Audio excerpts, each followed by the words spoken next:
The rain tapped gently against the windows of the small corner cafe, casting silver ripples on the sidewalk outside. Warm amber lights glowed overhead, giving the space a cozy hum that contrasted with the chill outside. The air smelled faintly of cinnamon and espresso. Jackson Morgan sat at a corner table near the window, dressed in a plain charcoal hoodie and dark jeans. He looked like any regular man waiting out the storm, but behind his calm exterior sat a man with more wealth than most could imagine. A billionaire CEO who had built an empire, yet had grown weary of being seen only for his money. Beside him, a little girl sat on her knees on the cushioned bench, focused entirely on the small paint kit and paper in front of her. Harper, his 3-year-old daughter with golden curls and bright blue eyes, was humming softly as she mixed yellow and pink together. Jackson's fingers drummed against the wooden table, his eyes drifting between his daughter's artwork and the cafe door. This was his 6th blind date in 3 weeks. Each one had ended with forced smiles and subtle glances at watches or worse questions about his job, his house, or the kind of car he drove. And all of them had looked uncomfortable when Harper reached for their hands with paint-smudged fingers. "You are making a mess, little artist." Jackson brushed a dot of paint from her cheek. "It's a rainbow dinosaur, Daddy." She giggled, adding a streak of blue to the already colorful blob. "They never look at me. Only at you." Her words landed like a stone in his chest. Even at 3, she noticed. Jackson's throat tightened as memories rushed back. His wife's gentle hands guiding Harper's first finger, painting her, laughter filling their home. 3 years since her sudden illness took her away, leaving them both adrift in a world that seemed determined to value all the wrong things. The cafe door opened with a small bell's chime. Jackson looked up reflexively, straightening his posture. She stepped inside, quietly closing her umbrella with care. Her blonde hair was damp at the edges, framing a soft, fresh face. She wore a simple cream sweater, jeans, and worn white sneakers.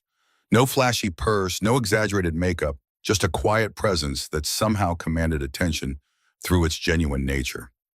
"Jackson," her voice carried across the room as she approached his table. "Yes," Jackson stood, extending his hand. "Olivia." She smiled, her eyes crinkling slightly at the corners. "Sorry I'm a bit late. The train was slow in the rain. No problem at all. Please have a seat."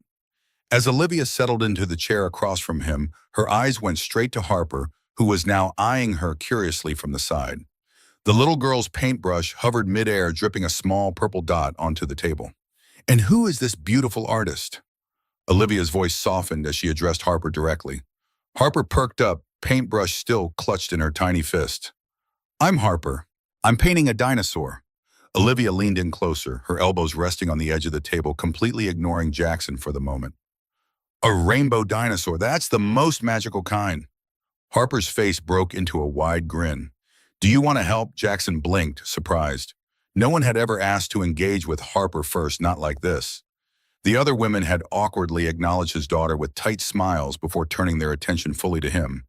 But Olivia hadn't even glanced at the menu, let alone asked about his job. She was fully focused on the small girl sitting between them. Olivia reached out and dipped a finger in the yellow paint. "Only if I get to paint the sunshine behind him." The 3 of them laughed softly, and for the first time in a while, Jackson felt his guard lowering just a little. They talked gently over the next 15 minutes. Jackson told her he worked in tech, left it vague. She nodded and asked nothing more. Instead, she asked Harper what her favorite color was, what book she liked best. She even wiped Harper's nose gently when the little girl sneezed without missing a beat in their conversation about dinosaur habitats. And then Olivia glanced at her watch. Her smile faded, a shadow crossing her face. "I'm really sorry." She stood suddenly, gathering her small bag. "I have to go." Jackson rose quickly. Confusion etched across his features. "Is everything all right?" She hesitated, fingers tightening around her bag strap. "It's just something urgent. I wish I could stay longer. I really do." He watched her collect her umbrella, and a rush of something unexpected surged through him. Fear not of being alone again, but of letting go of the first person who had not looked at him with calculation, who had laughed with his daughter before even asking his last name. His hand reached out, gently touching her wrist. "Don't leave." His voice dropped to barely above a whisper. "You're the only one who came." She looked down at where his fingers brushed her skin, surprised, her eyes flicking up to meet his. Something unspoken passed between them. warmth, curiosity, and the faintest pull of fate, but she still withdrew her hand gently. I'm sorry, I have to. Her voice held genuine regret. Maybe another time. Before he could answer, she was gone. The bell above the door marking her departure as surely as it had announced her arrival. Harper looked up from her painting, now dotted with yellow sunlight behind the colorful creature. I like her, Daddy. She didn't look at her phone. She made my dinosaur fly. Later that evening, the rain had softened into a mist. The city shimmered under wet streetlights as Jackson tucked Harper into bed in their penthouse apartment. Floor-to-ceiling windows revealed the glittering skyline, a stark contrast to the modest cafe they'd visited earlier. Harper was still clutching the napkin Olivia had used to draw a tiny dinosaur beside her rainbow creation. Did you like Olivia? Jackson smoothed the blanket over her small form. She was kind. Harper nodded sleepily. She talked to me, not just you. He sat by her for a while, watching her chest rise and fall with each peaceful breath. But his mind was elsewhere, still replaying that moment in the cafe. Olivia's eyes, her voice, the way she held Harper's tiny paintbrush like it was something precious. She had not asked what he did. She had not tried to impress or flirt. She had just been there. And then she left. No excuses, no business cards, no follow-up, just vanished. The penthouse felt emptier than usual that night as Jackson moved through his evening routine. His footsteps echoed on the marble floors past the minimalist furniture selected by his interior designer. Everything pristine, everything expensive, everything meaningless. The only spots of color came from Harper's toys and drawings, bright interruptions in the monochrome perfection. He paused at his home office, the door sliding open silently at his approach. Inside, a single photo sat on the otherwise immaculate desk. Himself, Harper, and Catherine, his late wife, their faces bright with laughter during a beach vacation 3 years ago. 2 months before the diagnosis.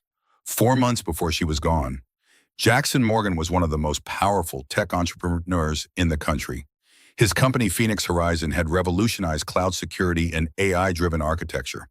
With a net worth that earned him spots on magazine covers and headlines, he was the kind of man people Googled before meetings and whispered about in elevators. But behind closed doors, Jackson lived differently. The luxury cars were hidden in a private garage. The penthouse only opened to a select few, and every weekend he dressed down and became someone else. Just a father taking his daughter to the park, or a man trying to find someone who could love him without the zeros attached to his name. Since Catherine passed away, his world had shrunk to Harper and work. Friends faded. Conversations became transactional. And love. It felt like a myth told to people who still believed in magic. But today had felt different. Morning arrived with harsh clarity, sunlight streaming through the windows where Jackson had forgotten to close the blinds. His alarm hadn't gone off yet, but he was already awake, staring at the ceiling. Wednesday, board meeting, quarterly projections, security protocol updates. The weight of Phoenix Horizon pressing down before he'd even left his bed. Daddy Harper stood in the doorway, stuffed rabbit dangling from one hand. Are we seeing Olivia today? No, sweetie. He sat up, running a hand through his hair. She had to go. Remember, the boardroom of Phoenix Horizon occupied the entire top floor of a gleaming downtown skyscraper. Floor-to-ceiling windows offered panoramic views of the city, though few ever paused to appreciate them. Today, 12 executives sat around a massive glass table, tablets, and holographic displays flickering with data streams. Jackson stood at the head, his charcoal suit impeccably tailored, his presence commanding attention without effort. The security breach in Sector 7 is contained, but it exposed weaknesses in our quantum encryption protocol. Jackson's voice carried easily across the room. I want a complete overhaul by end of quarter. Across the city, in a modest apartment with faded wallpaper and mismatched furniture. Olivia Bennett closed the door of her apartment and dropped her bag on the couch with a sigh. Her clothes were damp from the morning drizzle, and her heart still beat too fast from rushing. I made it, she called softly, stepping into the bedroom. A frail voice answered from the bed. You're late, I know. I'm sorry. Olivia sat beside the girl, brushing back damp strands of dark blonde hair. Her younger sister, Abigail, had been in and out of the hospital for months now. Last night had been another emergency, a sudden spike in fever. Olivia had raced from the cafe to the hospital, holding her breath the entire train ride. Did he seem nice? Abigail asked, her eyes closed, voice weak but curious. Olivia smiled faintly. He was surprising. Do you like him? I barely know him. Olivia busied herself arranging medications on the nightstand. But you know I left fast. She had grown up fast. After their parents divorced, her father had moved out of state, and her mother slowly withdrew into herself. Olivia took over the late-night medicine runs, doctor appointments, homework, and lullabies. Love for her had always come second to responsibility. And when she walked into that cafe and saw a man with a child, something about it felt familiar. Not intimidating, not exhausting, just familiar. But she had promised herself never to talk about Abigail on a first date. It felt like too much, too heavy. She didn't want pity. She wanted connection. Still, when Jackson had grabbed her hand and said those words, "You're the only one who came," something deep inside her had stirred. She had almost stayed. Almost. The bookstore where Olivia worked was a small, independent shop tucked between a coffee house and a vintage record store. Shelves crowded with books created narrow aisles that twisted through the space like a literary maze. The air smelled of paper and possibility, a scent that had always made Olivia feel at home even on her worst days. She stood on a small stepladder reshelving returns in the classics section when her coworker Kimberly approached. "So did Mr. Blind Date call again?" Kimberly leaned against the bookshelf, her perfectly manicured nails tapping against a copy of Jane Eyre. Olivia slid another book into place. "No, why would he? I ran out on him." "You know he could Google you, right? Find the store." Kimberly raised an eyebrow. "If he was interested enough." "That's not how real connections work." Olivia climbed down from the ladder. "Besides, I didn't give him my last name." The truth was a small part of her hoped he might try to find her. The way he had looked at her when she left the genuine connection she'd felt with Harper, it was rare enough to linger in her thoughts. But her life had no room for maybes. Between Abigail's lupus treatments work and their mounting medical bills, romance was a luxury she couldn't afford. Jackson sat in his private office staring at the name scrawled on a coffee receipt. Olivia. No last name, no phone number, just Olivia. His executive assistant had already cleared his afternoon meetings without question, one of the benefits of being the boss. But finding one woman named Olivia in a city of millions, even with his resources, it was challenging. He'd started with the basics, checking nearby bookstores since she'd mentioned loving literature during their brief conversation. There were dozens within a reasonable radius of the cafe. He'd narrowed it by independent stores since her sweater had featured a small pin from a local literacy project that typically partnered with independent booksellers. 3 days. That's how long it took him to identify 7 possible bookstores. Another day to discreetly have his security team check employee listings. 2 more to gather the courage to actually go. "What am I doing?" Jackson muttered to himself as he parked his least ostentatious car, a simple gray sedan, a block from read between the lines the 5th bookstore on his list. Harper sat in her car seat, kicking her feet against the back of his seat. "Are we seeing rainbow dinosaur ladies?" she asked, clutching the small bouquet of daisies they'd picked up on the way. "We're going to try, sweetheart." Jackson helped her unbuckle. "But she might not be here, so don't get too excited." Okay. Even as he said it, he knew he was the one who needed tempering of expectations. The rational part of his brain, the part that had built a tech empire from the ground up, knew this was ridiculous. Chasing after a woman he'd spent less than 20 minutes with, a woman who'd left suddenly. But something about Olivia had reached past the CEO, past the widower, and touched the man who still believed in possibilities. They stood outside the small bookstore hand in hand. Through the window, Jackson could see shelves upon shelves of books, a few customers browsing quietly, and then his heart jumped. A flash of blonde hair as someone moved behind the counter. Ready, he looked down at Harper, who nodded solemnly, clutching her flowers. The bell above the door jingled as they entered. The woman behind the counter looked up, and Jackson felt both relief and nervousness rush through him at once. It was her. Olivia's eyes widened slightly in surprise, then softened as they landed on Harper. "You came to find me?" Her voice held wonder rather than accusation. Jackson shifted his weight, suddenly feeling like a teenager rather than a billionaire CEO. "I wanted to apologize." He offered the flowers. Harper thrust forward. "For grabbing your hand, for not stopping you when you left." "For..." He trailed off, unsure how to finish. Olivia stepped out from behind the counter, wiping her hands on her apron. Her eyes went to Harper, who was smiling up at her shyly. "Hi, Olivia." The little girl said, her voice small but clear. "We brought flowers." Olivia knelt to Harper's level, a gentle smile spreading across her face. "You remembered my name." "Rainbow dinosaurs never forget," Harper replied proudly. Olivia laughed, the sound warm and genuine. She glanced back at Jackson, who was watching them both with quiet hope. "Okay." She stood brushing off her knees. Dinner, they chose a quiet family restaurant, the kind with the colorful menus and kids' crayons at every table. Harper sat between them happily coloring as Olivia read the menu aloud in funny voices that made the little girl giggle uncontrollably. Jackson watched them, something tight in his chest slowly unwinding. "You're good with her," Jackson observed as the waiter left with their orders. Grilled cheese for Harper, pasta for Olivia, and a burger for himself. "I like kids," Olivia replied simply. "They're honest. They don't try to impress you or pretend to be something they're not." Unlike adults, Jackson raised an eyebrow. Exactly unlike adults. She smiled, and there was something in her expression that made him want to tell her everything. About Phoenix Horizon, about his real home, about the weight of living two lives. Instead, he asked about her favorite books, and the conversation flowed easily from there. Olivia told them about her childhood library adventures. Jackson asked Harper to share her new obsession with frogs. Laughter came naturally, like the three of them had done this many times before.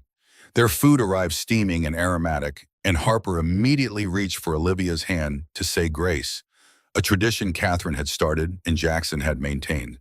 But just as they bowed their heads, a sharp voice broke the moment. "It's Sophie." They turned to see a woman in a sleek blazer and high heels approaching their table. Her name tag read, "Kimberly, Assistant Manager." She worked at the bookstore too. "Hi, Kimberly." Olivia stiffened slightly, her hand still holding Harper's. Kimberly looked between Jackson and Harper, then back to Olivia, her expression shifting from surprise to something more calculating. "Is this the guy you mentioned, the blind date?" Jackson offered a polite smile but said nothing. "I thought you were joking." Kimberly continued, her voice louder now. "No offense, I just figured you'd go for someone a little more together." Olivia blinked. "Excuse me," Kimberly leaned in, mock whispering. "You know, less hoodie, more ambition. A single dad, too. That's a lot to take on." Harper looked up confused. "What's a lot?" Jackson's jaw tightened, but before he could speak, Olivia reached over and took Harper's other hand, completing their small circle. "He's a great dad." Her tone was even but firm. "That's all I care about." Kimberly blinked, caught off guard. "I didn't mean—" "You meant exactly what you said." Olivia replied, her voice calm but her gaze unflinching. "Enjoy your evening." Kimberly muttered something and walked off her heels, clicking sharply as she disappeared. Jackson stared at Olivia. "You didn't have to do that." "I know." She brushed a lock of hair behind her ear. "But I wanted to." He looked at her for a long moment, then at Harper, who was now drawing a heart on her placemat. Something in his chest shifted, something real, something steady. He had spent years building walls, testing people, hiding behind plain clothes and false simplicity. But Olivia had just looked through all of it and stayed. Autumn settled into the city like a soft blanket, crisp air, golden leaves, and the scent of roasted chestnuts from street vendors. Over the next few weeks, Jackson and Olivia began to drift into each other's days more naturally. What had started as a second-chance dinner slowly became a quiet, unfolding routine. They took Harper to the park on Saturdays, where Olivia helped her build elaborate leaf castles and pretended to be a princess guarding a squirrel kingdom. On Wednesday nights, they cooked dinner at Olivia's apartment, always with the excuse that she wanted to show Harper how to make something special. Mac and cheese with broccoli trees became the little girl's favorite, and more than once they spent rainy afternoons sprawled on the living room rug of Jackson's carefully nondescript apartment, not his penthouse, a separate place he kept for his ordinary life building puzzles, that somehow always ended with Harper declaring herself the winner even when pieces were missing. Jackson hadn't felt this kind of ease in years. Olivia's presence was like warm light filling in the empty corners of his life. She never asked for more than what was offered, never pried into things he wasn't ready to reveal. But that somehow made it harder because the truth loomed larger with every laugh, every shared story, every quiet moment when their hands touched and lingered just a second too long. She thought he worked in tech, which technically wasn't a lie, but he knew the truth mattered. And hiding it, his wealth, his title, the empire behind the man she thought she knew, began to feel heavier with every passing day. One evening, as Harper colored by the window and Olivia folded laundry on the couch, Jackson watched them from the kitchen. The domesticity of the scene struck him physically like a blow to the chest. This was what he wanted, this simple, honest connection, and he was poisoning it with his secrets. Olivia caught his gaze and smiled a soft, knowing look that made his heart clench. He almost told her right then. Almost. But the words got stuck somewhere behind his ribs, trapped by fear. "What are you thinking about so seriously over there?" Olivia called, placing a neatly folded towel on the pile beside her. "Just that I'm happy."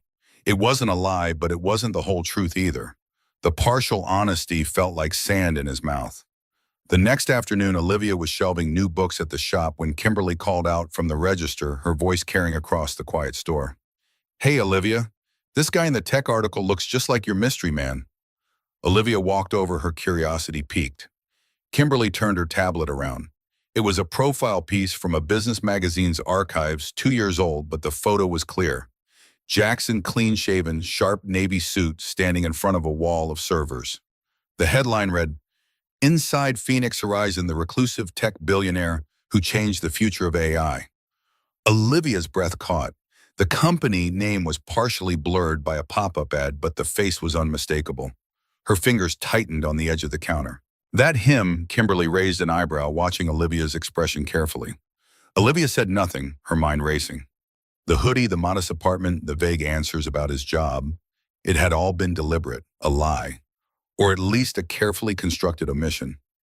She thought back to their conversations, analyzing each for hidden meanings or tests. Had any of it been real? Was she just another experiment for a bored billionaire? She left work early that day, her thoughts spinning.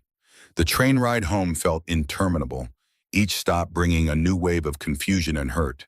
Had he lied to her from the beginning?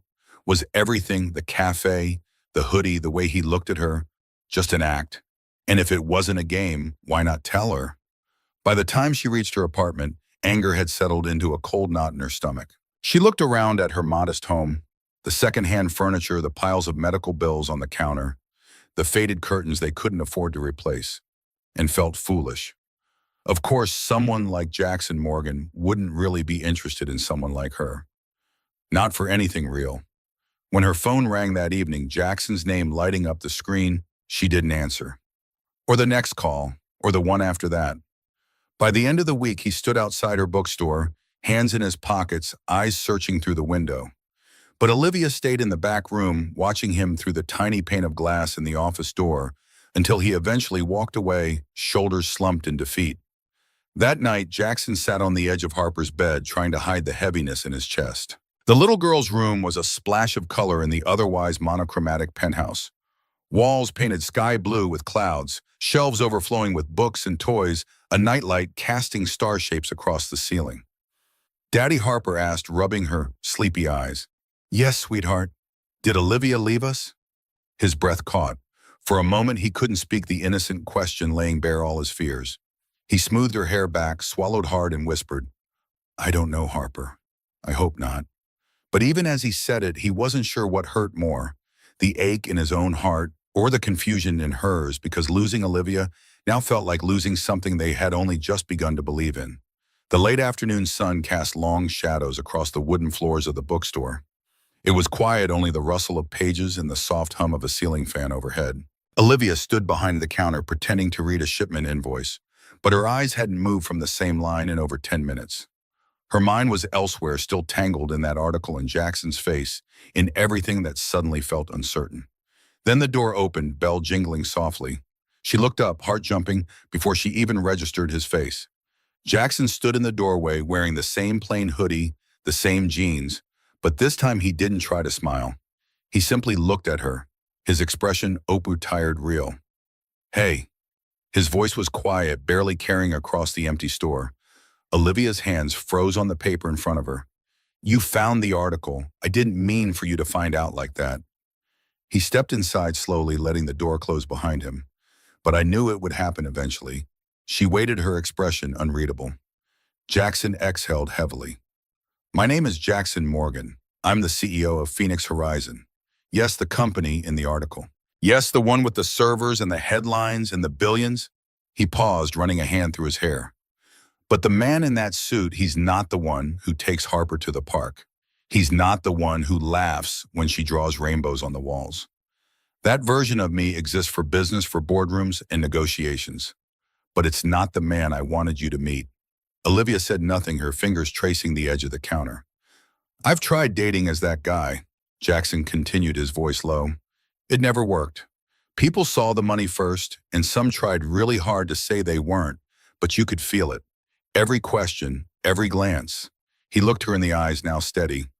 So I stopped leading with the truth. Not to manipulate anyone, just to level the ground to see who would show up if there were no spotlights. She still didn't speak. He took a breath and added gently, and you came. You sat down and you made Harper laugh. You never once asked what I did for a living. Olivia finally looked up from her hands. So did I pass your test? No, he said, immediately taking a step forward. It was never a test. I was just a man hoping to meet someone who would care about Harper first.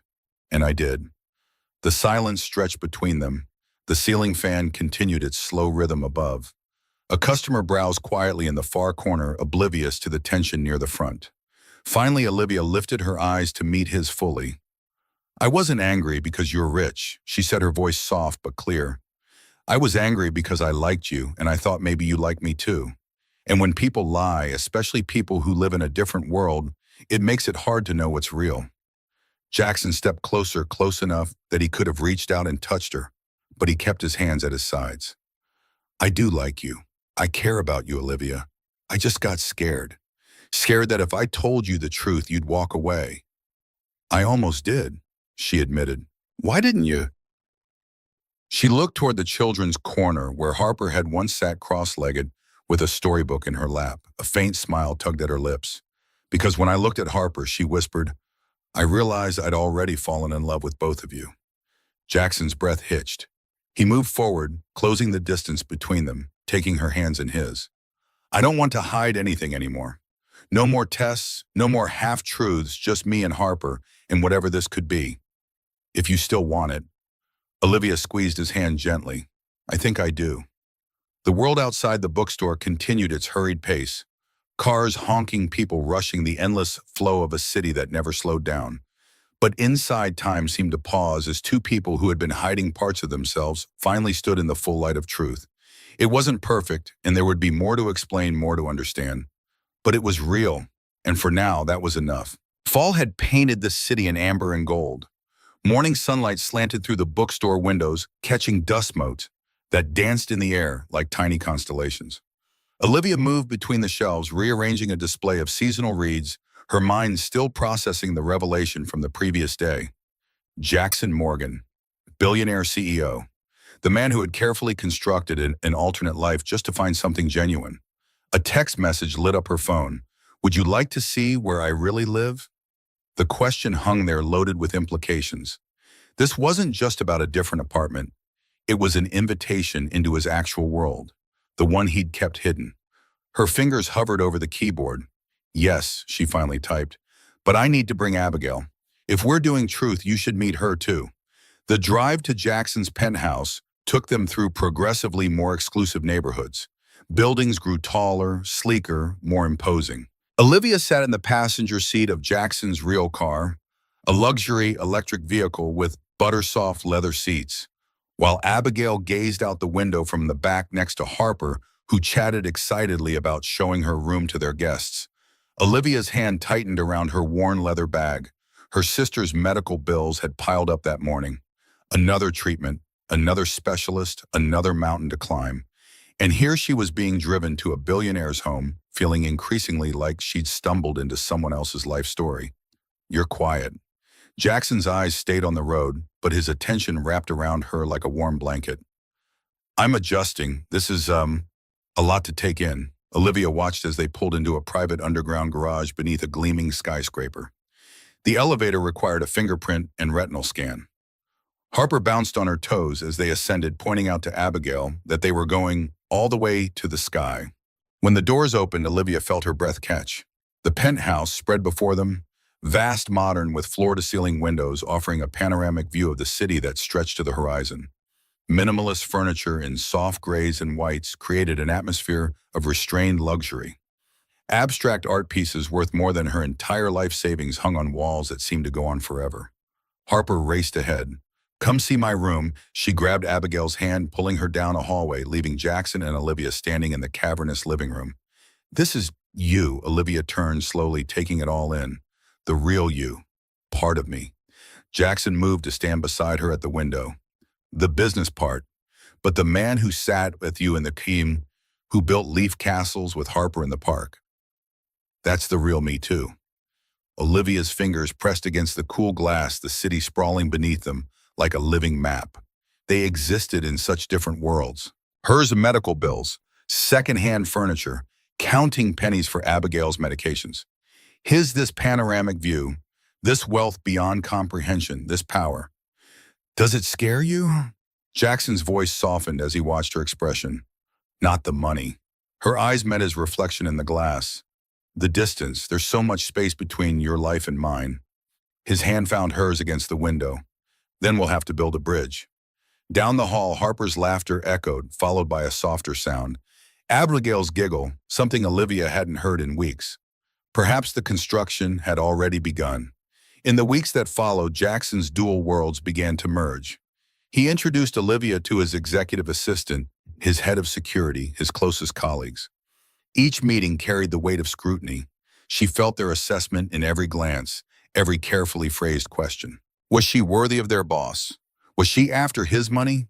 What made her different from the others? Olivia maintained her job at the bookstore, refused Jackson's offers of financial help, and kept her small apartment. Independence mattered.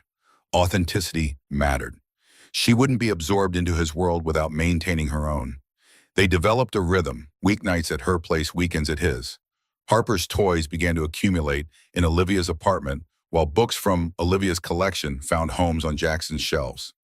Abigail's health stabilized enough for her to join them more often, her quiet presence a grounding force amid the whirlwind of their merging lives. But reality had a way of asserting itself at unexpected moments. The emergency call came on a Tuesday evening. Olivia had just finished closing the bookstore when her phone lit up with her mother's number. Abigail had collapsed during a college campus tour. Fever, inflammation. The lupus flaring again with vicious intensity. The hospital corridor stretched endlessly, its sterile white walls and antiseptic smell all too familiar. Olivia paced outside the treatment room. Her steps measured, her breathing deliberate. The specialist had been clear. Abigail needed a more aggressive treatment protocol. Experimental, expensive. Insurance would cover part, but the remainder would consume every penny Olivia had saved and then some. Jackson appeared at the end of the hallway, his usual confident stride replaced by uncertainty. He'd left a board meeting the moment she called. "How is she stabilized?" Olivia's voice sounded hollow even to her own ears. "But they want to try a new treatment approach. It's promising, but..." The cost hung between them, unspoken but looming. "Let me help." Jackson moved closer, hands outstretched. She stepped back, spine straightening. "I can't take your money, Jackson." Why not? His frustration broke through his carefully maintained composure. "I have more than I could spend in 10 lifetimes. Why can't I use it to help someone I care about? Because then this, us, becomes a transaction." Olivia's words came out sharper than intended. "I need to know that what's between us isn't about what you can give me or what I need from you. I need it to be about who we are to each other." Jackson ran a hand through his hair, disheveled from the rushed exit from his meeting.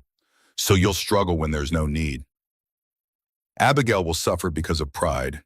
His words hit like physical blows, but Olivia held her ground. "It's not pride, it's self-preservation. If I let you solve this problem, what happens to the next one?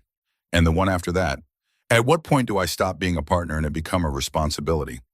They parted that night with tension thick between them, neither willing to bend. Jackson returned to his penthouse, pacing the vast, empty space, frustrated by the barriers Olivia maintained. Olivia stayed at the hospital, curled uncomfortably in a chair beside Abigail's bed, equally frustrated by Jackson's inability to understand her need for independence. The next morning, Eleanor Chen knocked on Abigail's hospital room door. Olivia, barely awake after a fitful night's sleep, looked up in confusion. Dr. Chen wasn't Abigail's regular physician. I've been reviewing your sister's case. Chen consulted her tablet. We have a clinical trial starting next month that might be perfect for Abigail's condition. State-of-the-art immunotherapy approach. We've seen remarkable results in similar cases. Olivia straightened, immediately alert. A clinical trial. But Abigail's been rejected from those before. Her condition isn't rare enough, or it's too complicated, or this one's different. We're specifically looking for complex presentations of lupus. Dr. Chen smiled. And I believe Abigail would be an excellent candidate. Something about the timing nagged at Olivia.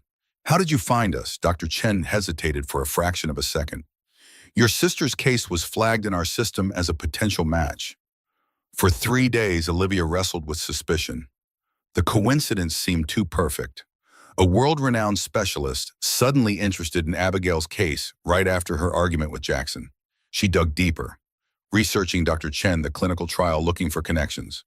When she found it, a research foundation with Phoenix Horizon as its principal donor, the pieces clicked into place. Jackson had orchestrated this, not with money directly to her, but through his influence, his connections. He'd found a way around her refusal.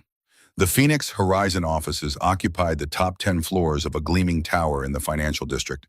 Olivia had never visited before, had purposely kept this part of Jackson's life separate from their relationship. Now she stood in the soaring lobby, out of place in her bookstore clothes, among the sleek professionals hurrying past. The receptionist's eyes widened slightly when Olivia requested to see Jackson Morgan. No appointment, no credentials, just determination written across her face. I'll need to see if Mr. Morgan is available. The woman's perfectly manicured fingers hovered over her keyboard. Tell him it's about Dr. Chen's clinical trial. Olivia's voice remained steady despite the storm brewing inside. Minutes later, she was escorted into an elevator that required a special keycard.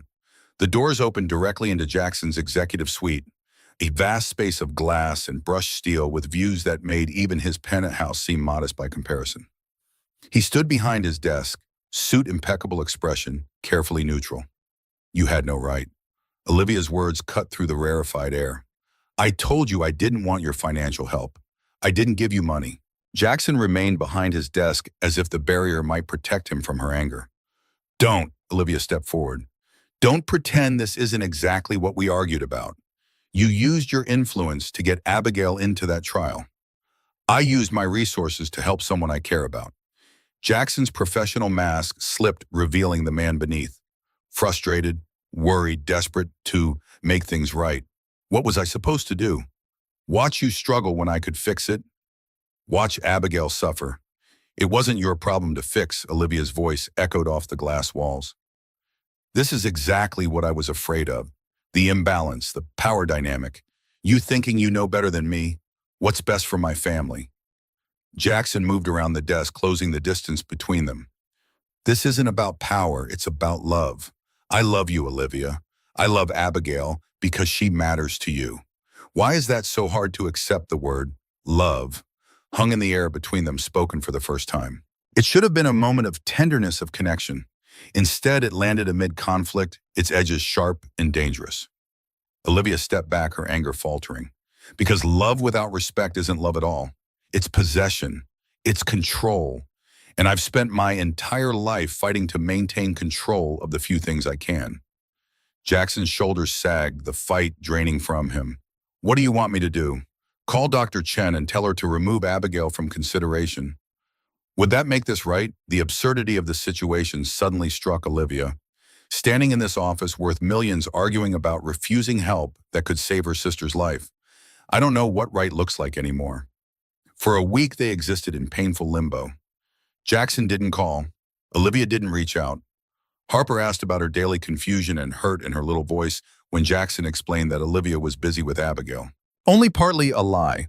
Abigail had begun preliminary testing for the clinical trial, a process Olivia had decided to allow despite her reservations. Her sister's health outweighed her pride.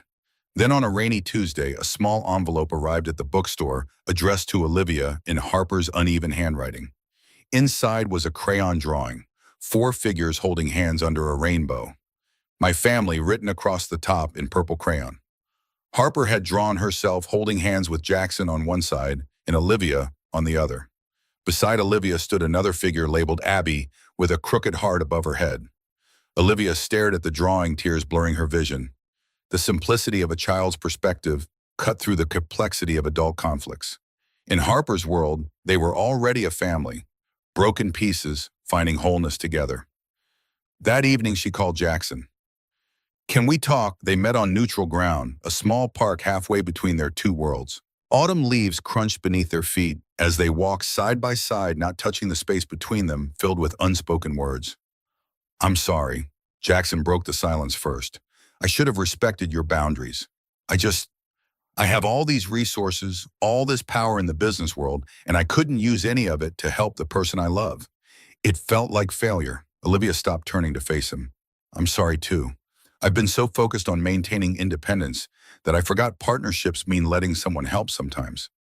Abigail is staying in the trial. She needs it, and I'd be a fool to refuse because of my own issues. Jackson reached for her hand hesitantly, as if expecting her to pull away. When she didn't, his fingers intertwined with hers. So where does that leave us? Somewhere in the middle, I think. Building that bridge. Olivia squeezed his hand. But we need clearer boundaries.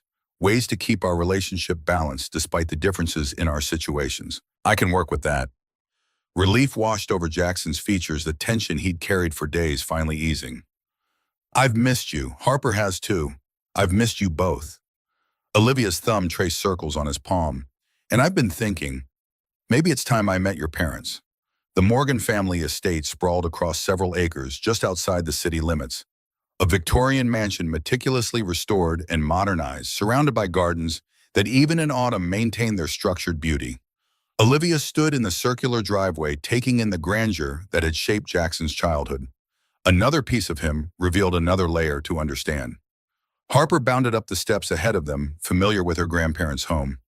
Jackson placed a steadying hand at the small of Olivia's back, his touch conveying support. They aren't as intimidating as all this suggests. The door opened before they reached it. An elegant woman in her 60s stood in the entrance, her silver-streaked hair swept into a classic updo, her smile warm as she bent to scoop up Harper in a hug. Eleanor Morgan's eyes found Olivia over her granddaughter's head, curiosity and assessment mingling in her gaze. You must be Olivia. We've heard so much about you. Eleanor extended her hand, her grip firm and confident. Welcome to our home. David Morgan appeared behind his wife, tall and distinguished with the same intense eyes as his son. He greeted Olivia with reserved politeness, a man clearly accustomed to evaluating people quickly and thoroughly. Lunch stretched across 2 hours in a sun-dappled conservatory overlooking the gardens. Questions flowed naturally, but Olivia felt the undercurrent. They were protective of their son, wary of his heart being broken again after Catherine's death, cautious about the stark differences in their backgrounds. So you work at a bookstore? David's tone remained pleasant, but the question carried weight. Have you always been interested in literature? Actually, I was studying English literature at Columbia before I had to withdraw. Olivia kept her voice even, refusing to be diminished. I had a full academic scholarship. Eleanor's eyebrows rose slightly. Columbia. What necessitated your withdrawal, if I may ask? My sister's health took priority. Olivia's chin lifted slightly. Family comes first. Something shifted in Eleanor's expression. Respect, perhaps, or recognition of a shared value. Indeed, it does. By the time they departed, something fundamental had changed. Not acceptance, not yet, but the beginning of understanding. Eleanor had taken Olivia aside before they left, showing her Catherine's favorite spot in the garden, a small bench beneath a Japanese maple. It was an olive branch, an acknowledgement of Olivia's place in their son's life. The weekend retreat came as a surprise. Jackson's suggestion after weeks of increased stress. Olivia had been juggling Abigail's treatments, bookstore shifts, and their relationship. The clinical trial showed promising results, but the demanding schedule left everyone exhausted. A few days away from the city, from responsibilities, from the constant navigation between their different worlds seemed like exactly what they needed. The cabin nestled beside a still lake, its stone chimney and wraparound porch, picture perfect against the backdrop of autumn foliage. Inside, rustic luxury created a cocoon of comfort, a massive stone fireplace, plush furniture, a kitchen stocked with everything they could need. Simpler than the penthouse, more authentic somehow, as if here Jackson could fully be himself without either of his usual personas. Harper claimed the loft bedroom, immediately racing up the spiral staircase to arrange her stuffed animals on the quilted bed. Abigail, well enough to join them, but still tired, easily settled on the porch swing with a book wrapped in a soft blanket against the crisp air. Olivia stood at the edge of the lake, breathing in the scent of pine and clean water. Jackson approached from behind, his footsteps crunching on fallen leaves. "This is beautiful," she turned to face him. "Is it yours?" "It was my grandfather's." Jackson picked up a smooth stone, turning it over in his hands. He built it himself, no contractors, no designers, just his hands and his vision. "When the company started taking off, I'd come here to remember what matters, to reconnect with something real." Olivia studied his profile against the light dancing off the water. "You're different here, more yourself." Jackson skipped the stone across the lake's surface, watching it bounce 4 times before disappearing. "That's why I wanted to bring you here. No penthouses, no bookstores, just us without all the trappings that complicate things." The morning dawned clear and golden, the kind of perfect fall day that seemed designed for appreciation.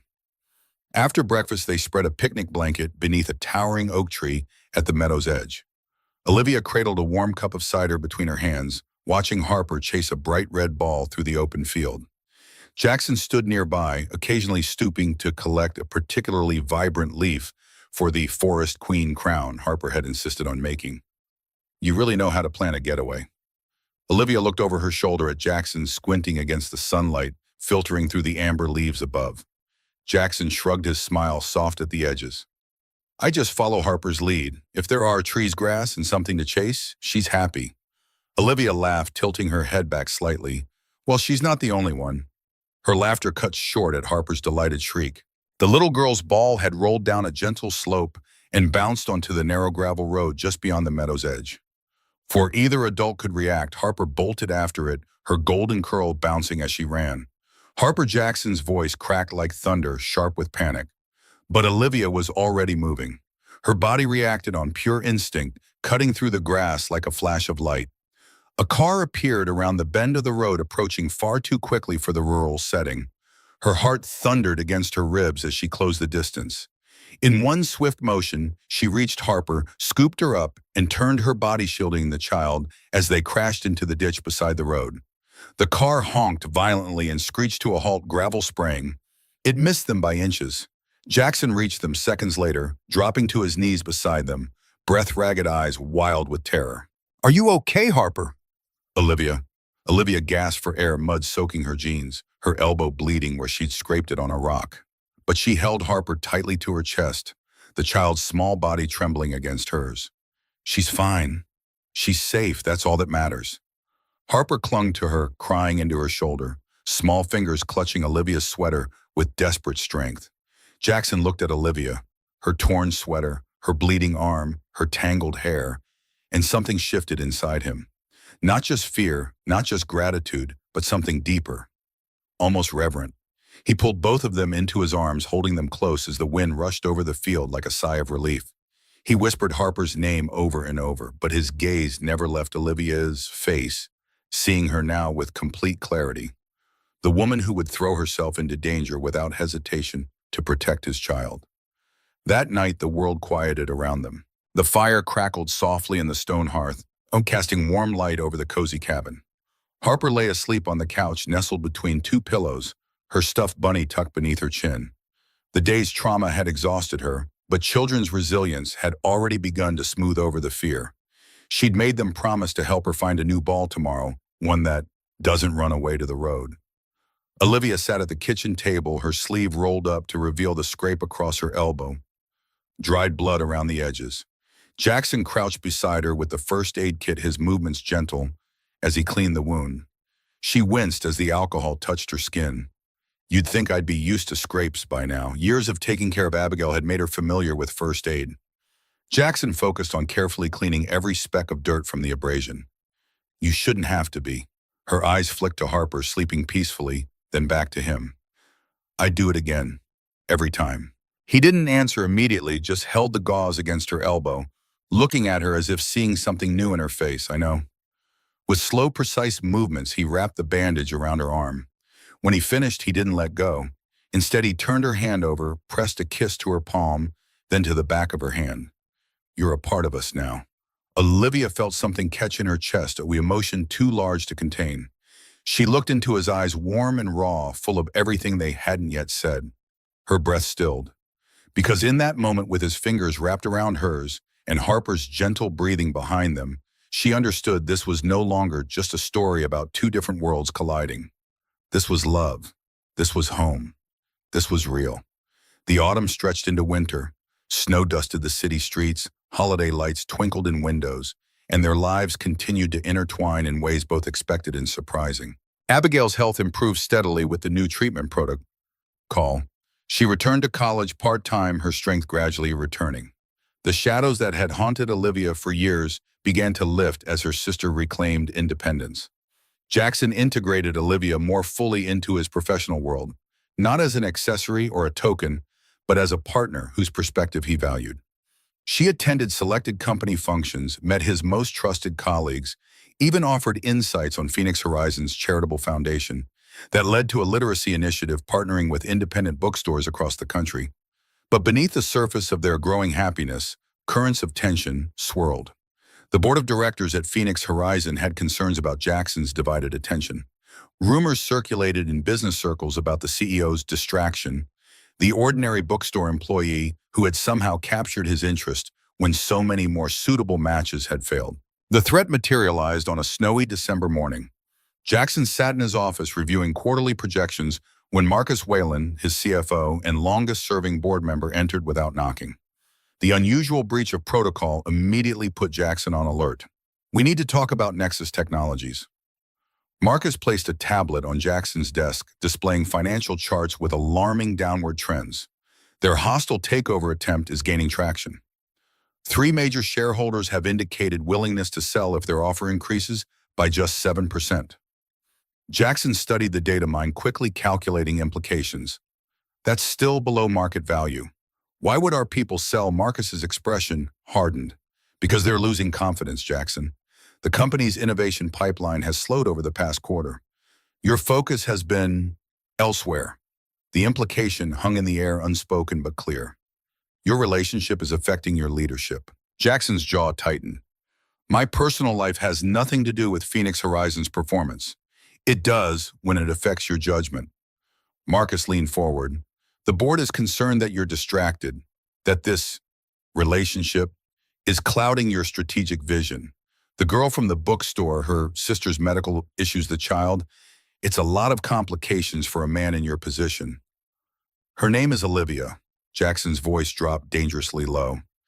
And my daughter is not a complication. Marcus had the good sense to look slightly abashed, but pressed on. The point remains. Nexus is circling and we need you fully engaged. Maybe it's time to consider what priorities serve the company best. The threat was veiled but unmistakable. Choose between your personal happiness and the company you've built. Jackson dismissed Marcus with cold courtesy, but the conversation echoed in his mind throughout the day.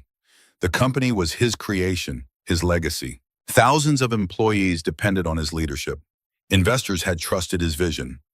Could he risk it all for a chance at personal happiness? That evening, Olivia noticed his distraction immediately. Harper chatted through dinner about her day at preschool, but Jackson's responses came a beat too late, his smile not quite reaching his eyes. After Harper went to bed, Olivia confronted him. What happened today? She curled beside him on the couch, her fingers lacing through his.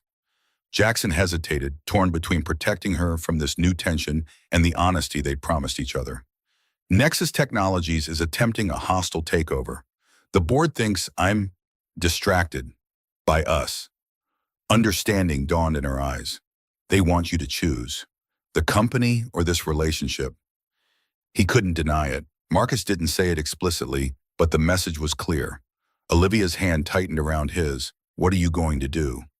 The question hung between them, heavy with potential consequences. Jackson turned to face her fully, his decision already made, though he hadn't articulated it even to himself until this moment. I'm going to protect what matters. The next morning, Jackson called an emergency board meeting.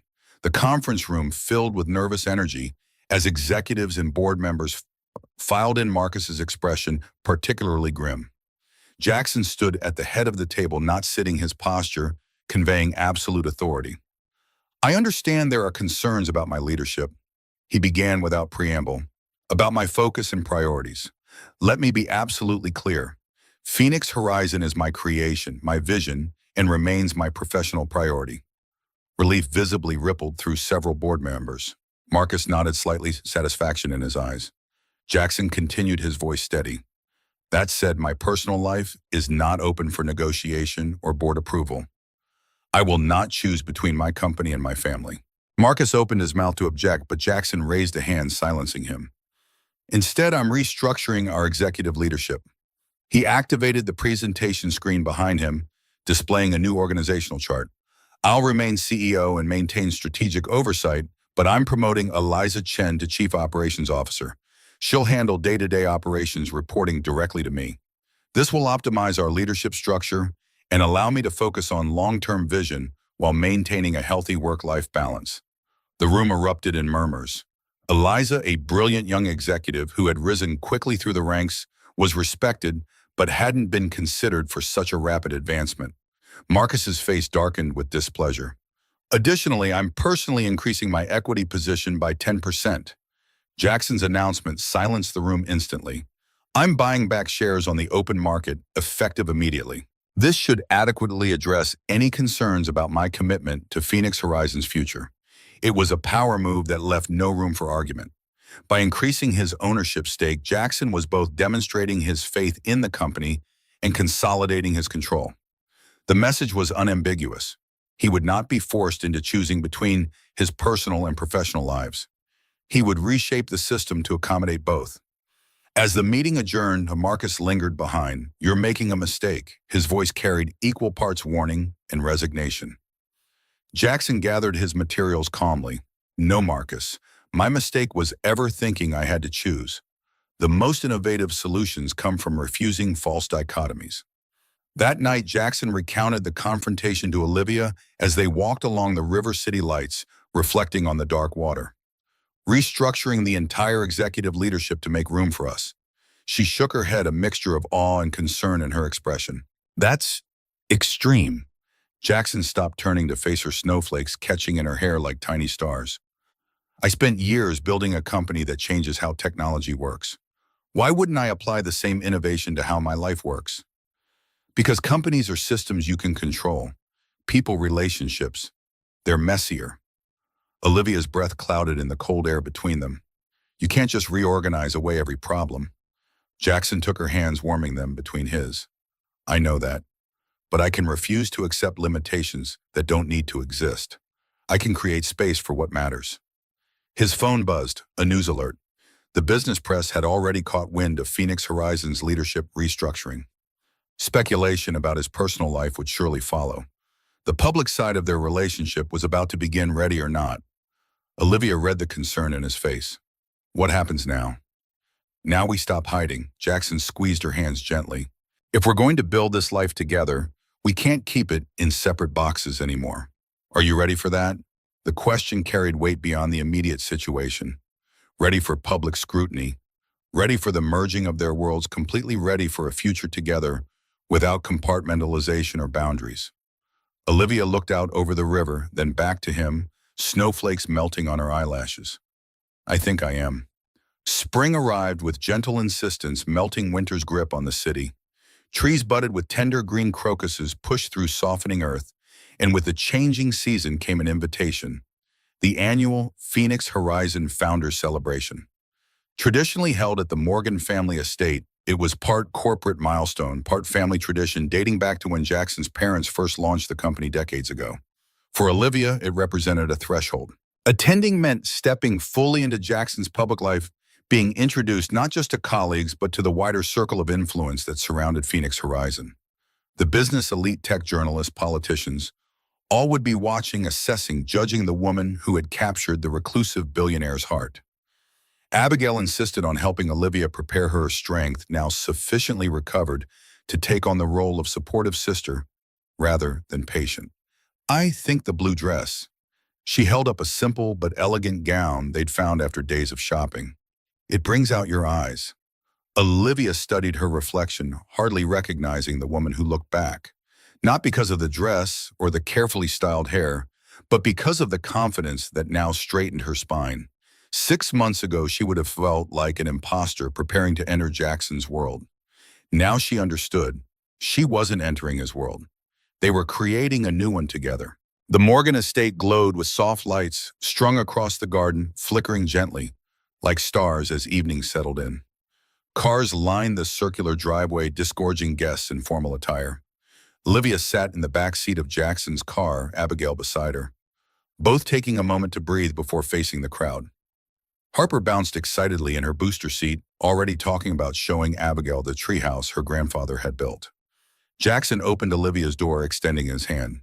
His expression as she stepped out contained everything words couldn't express. Pride, love, gratitude that she was facing this challenge with him. "You look beautiful." Abigail emerged next, still moving carefully but stronger than she'd been in years. Her recovery wasn't complete, but the clinical trial had worked miracles compared to previous treatments. She took Harper's hand as the little girl bounded from the car. Together, the four of them approached the entrance, an unlikely family formed through chance and choice and courage.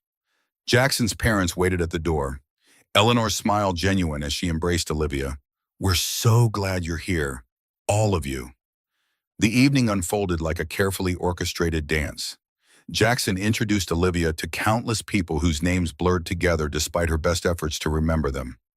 Business associates assessed her with calculating eyes. Tech journalists watched their interactions, undoubtedly crafting narratives for their next pieces about the CEO's personal life. Through it all, Olivia maintained her composure, answering questions about her bookstore experience, with unapologetic pride deflecting subtle digs about her background with a grace. Then a familiar voice cut through the pleasant hum of conversation. "Olivia." She turned to find Kimberly standing just feet away, dressed in an expensive dress that seemed at odds with her bookstore salary.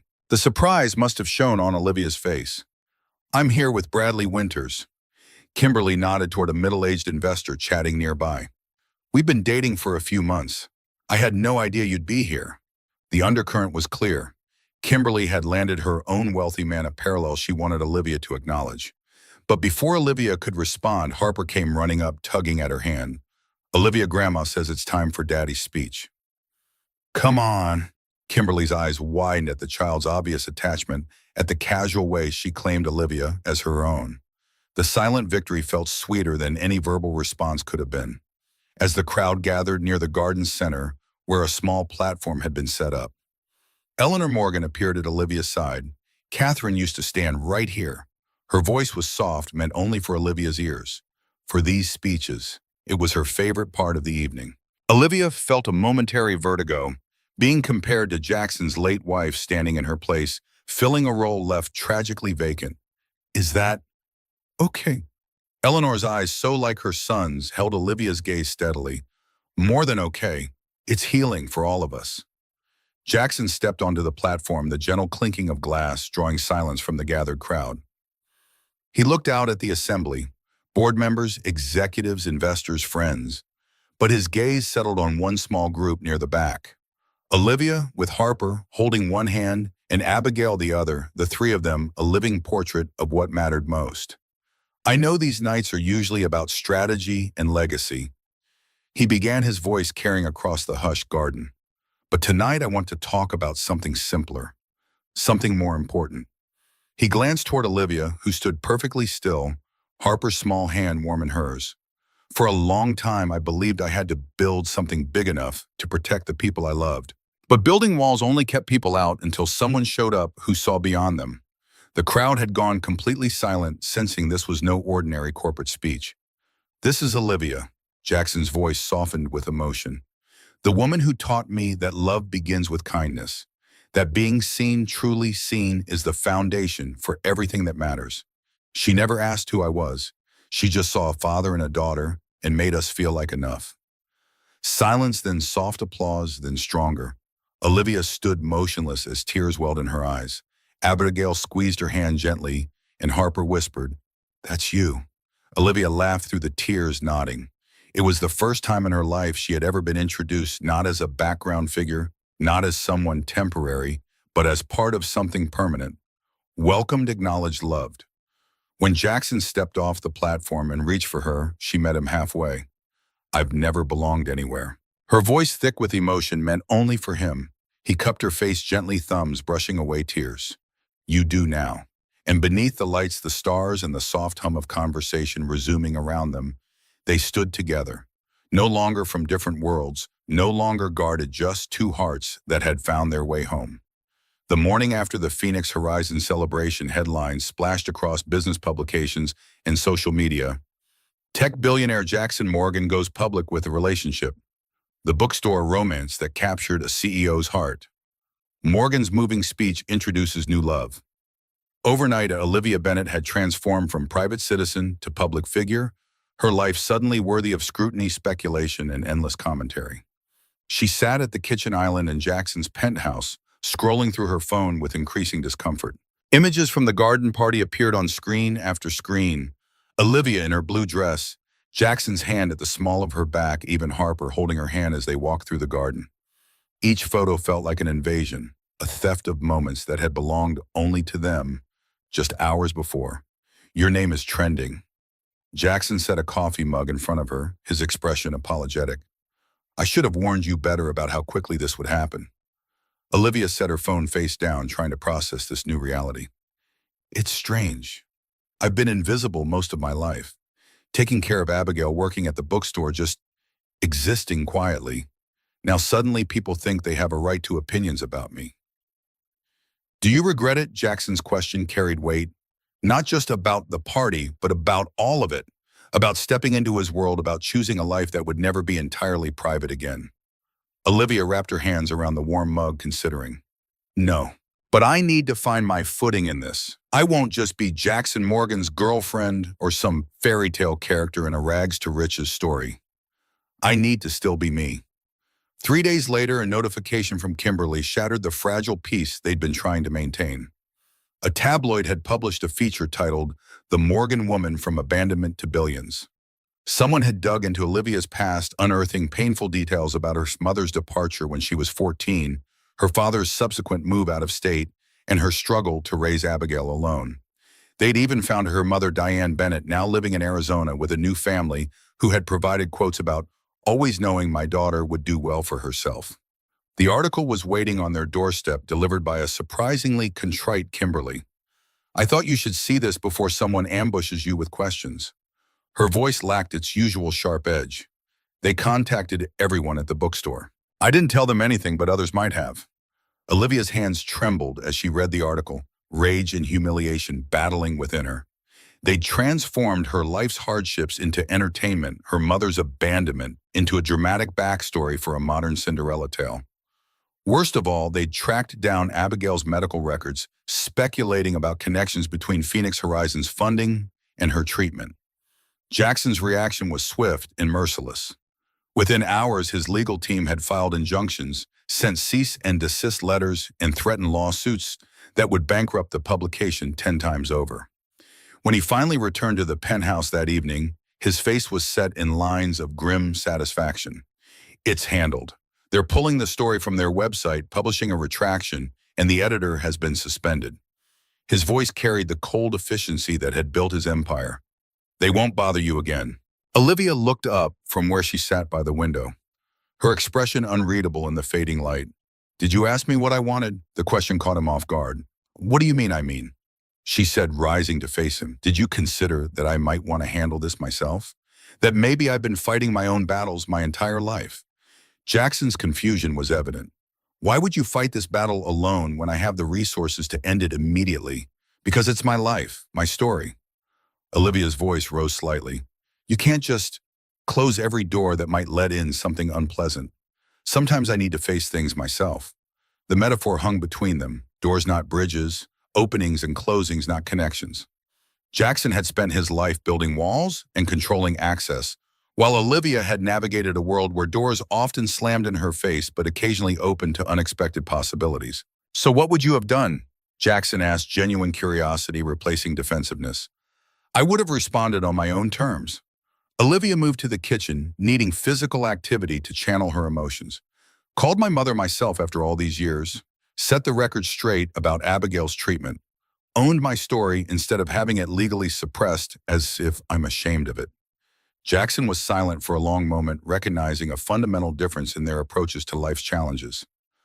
"I'm sorry," he finally said, joining her in the kitchen. "I'm used to solving problems with the tools I have. I didn't consider that sometimes the solution isn't about making the problem disappear." Olivia's hands stilled on the counter. "I know you were trying to protect me, but I don't need a fortress.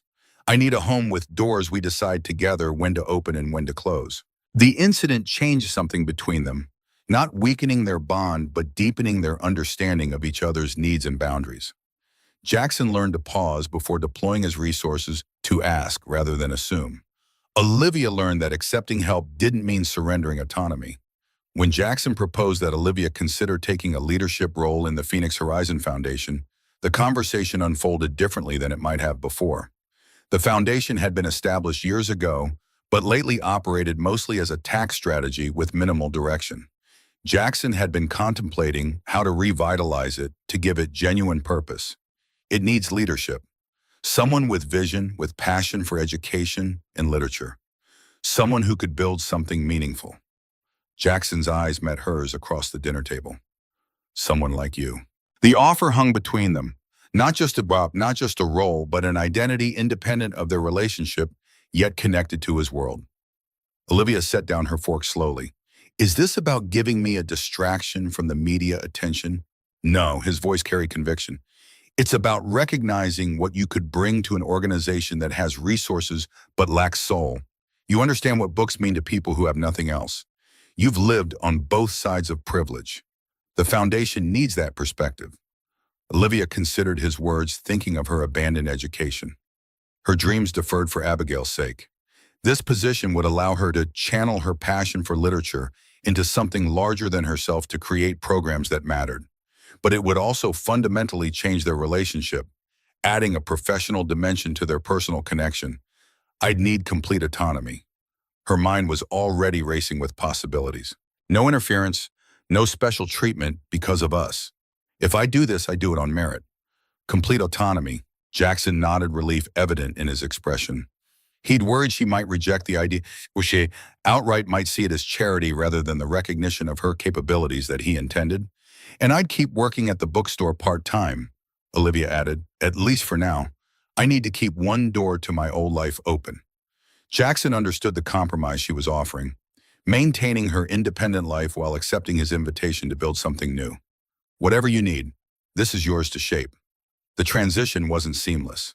Establishing Olivia as the new director of the Phoenix Horizon Foundation required navigating corporate politics, board approvals, and the inevitable whispers about nepotism. Jackson maintained professional distance from the process, allowing Olivia to prove herself through her vision and proposals rather than his influence. Her first board meeting was a baptism by fire. 12 pairs of eyes assessed her as she presented her vision, creating literacy centers in underserved communities, partnering with independent bookstores to establish reading programs and writing workshops. The questions afterward were pointed, designed to expose weaknesses in her background or planning. Ms. Bennett, an older board member, leaned forward, his tone condescending. "Your background is in retail bookselling, correct? Not foundation management or corporate philanthropy." Olivia met his gaze steadily. "My background is in recognizing when systems fail people, Mayor Hargrove, in understanding what it means to need help and to provide it with dignity, in knowing the difference between charity that maintains power imbalances and empowerment that disrupts them." The room fell silent. Then Eleanor Morgan, sitting at the far end of the table, spoke up. "I believe that's precisely the perspective this foundation has been lacking, Charles." Her voice carried the quiet authority of the Morgan family matriarch. "The proposal has my vote." The initiative passed with unanimous approval, silencing the skeptics who had questioned Olivia's qualifications. As she left the boardroom, Eleanor fell into step beside her. "They'll underestimate you until they fear you." Her smile was knowing. "That's when the real work begins." As spring blossomed into summer, Olivia's professional life took flight. The literacy centers opened in 5 cities with waiting lists forming immediately. Independent bookstores that had been struggling found new purpose and revenue as community hubs. A scholarship program for first-generation college students attracted national attention and corporate partnerships. But the greatest surprise came from Abigail. Dr. Chen's treatment had produced results beyond their most optimistic hopes. Complete remission of her lupus symptoms, a medical case study being prepared for publication. With her health stabilized, Abigail had applied for and received a prestigious scholarship to complete her degree in London. I got in. Abigail's voice trembled with excitement over the phone. Full scholarship, housing stipend, everything. They want me there by August. Olivia gripped the edge of her desk, her emotions colliding. Joy for her sister's opportunity, pride in her accomplishment, and an unexpected hollow feeling at the prospect of being separated after so many years of constant caregiving. Liv, you're quiet. Are you okay? I'm so proud of you, Abby. Olivia managed blinking back tears. So incredibly proud. You deserve this. That evening, Jackson found Olivia sitting on the penthouse balcony, staring at the city lights, spreading beneath them like a carpet of stars. What's wrong? He joined her, immediately sensing her troubled mood. Abigail's going to London. She spoke without looking at him. She got the Westfield Scholarship. It's an amazing opportunity. Jackson studied her profile in the dim light. And you're happy for her, but sad for yourself. Is that selfish? Olivia finally turned to him. To feel like I'm losing something when she's gaining so much, it's human. His hand found hers in the darkness. You've centered your life around her care for so long. It makes sense to feel adrift when that changes. What if she doesn't need me anymore? The question emerged from somewhere deep, a fear Olivia hadn't even acknowledged to herself. Jackson's response was gentle but firm. Need isn't the only reason to stay in someone's life, Liv. Abigail won't stop loving you because she's flying on her own. She'll just have more to bring back to you. The insight settled over Olivia like a warm blanket. She had been defining her relationship with her sister through necessity for so long that she'd forgotten the possibility of connection through choice alone. Much like what she was building with Jackson, a door freely opened, not an obligation fulfilled. As Olivia's professional presence grew stronger, Harper began showing signs of insecurity. The little girl who had once drawn Olivia enthusiastically into their family circle, now sometimes pulled away, became possessive of Jackson's attention or acted out when Olivia was present. The breaking point came during dinner at Jackson's penthouse. Harper had been unusually quiet throughout the meal, pushing food around her plate rather than eating.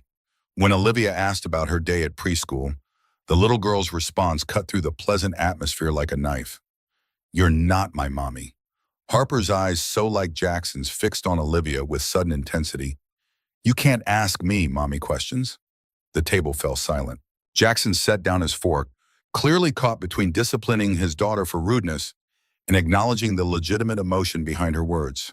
Olivia felt the statement like a physical blow, all the more painful because she had been so careful never to position herself as a replacement for Catherine. You're right, Harper. I'm not your mommy. Olivia kept her voice gentle, though her heart raced. I would never try to be her. She was very special, and no one could ever take her place. The child's lower lip trembled. Then why are you always here? Why does Daddy like you so much? Jackson started to intervene, but Olivia caught his eye, silently asking him to let her handle this crucial moment. Because I care about both of you, and caring about people means wanting to be with them even when it's complicated or hard.